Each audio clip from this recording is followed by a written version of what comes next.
توہین نہ کرے اس کی.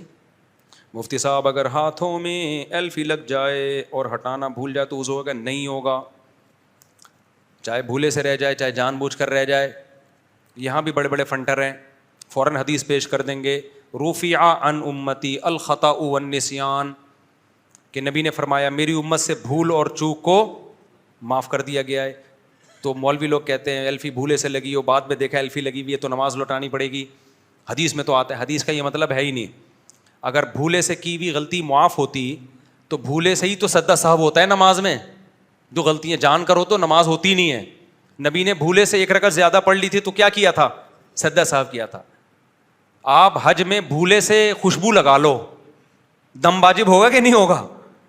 تو بھولے سے معاف کا مطلب گناہ نہیں ملتا. جب کوئی کام بھول سے یا غلطی سے رہا. یہ مسئلہ کہ روزے میں بھولے سے اگر کھا لو تو روزہ نہیں ٹوٹتا, اس پہ الگ سے حدیث موجود ہے, روزہ مستثنا ہے اس سے.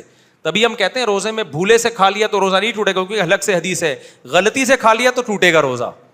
غلطی اور بھول میں کیا فرق ہے؟ آپ سمجھے سحری کا ٹائم ختم نہیں ہوا, حالانکہ ختم ہو چکا تھا, اور آپ 2 پراٹھے پھوڑ دیے آپ نے, تو آپ کا روزہ نہیں ہوا, کیونکہ بھولے سے نہیں ہوا, یہ غلط فہمی میں ہوا ہے. آپ سمجھے سورج غروب ہو گیا ہے, حالانکہ ابھی غروب نہیں ہوا تھا, آپ نے پکوڑے کھانا شروع کر دیے, بعد میں دیکھا ابے اذان تو آدھے گھنٹے بعد ہو رہی ہے. تو یہ بھولے سے نہیں ہے, یہ کیا ہے؟ غلطی سے. لہذا آپ کا روزہ ٹوٹ گیا. اس میں آپ نے وضو میں غرارہ کیا, آپ کو روزہ یاد بھی ہے, اگر یاد ہی نہیں ہے پھر تو بھولے سے ہوگا. لیکن آپ نے کہا فنٹر بننے کی کوشش کی, غرارہ میں احتیاط سے کروں گا تاکہ پانی حلق میں نہ جائے, لیکن پانی پھر بھی چلا گیا تو روزہ ٹوٹ گیا. یہ بھولا نہیں ہے, یہ غلطی ہوئی ہے آپ سے. ہاں کفارہ نہیں ہوگا, کیونکہ کفارہ تو جرم پہ ہوتا ہے, اور جرم ہے نہیں کیونکہ غلطی سے ہوا ہے نا, جان کر نہیں کیا آپ نے, تو کفارہ نہیں ہوگا, لیکن روزہ ٹوٹ جائے گا. سمجھتے ہو کہ نہیں سمجھتے ہو؟ تو اس لیے اگر ایلفی لگ گئی نا تو نماز نہیں ہوگی,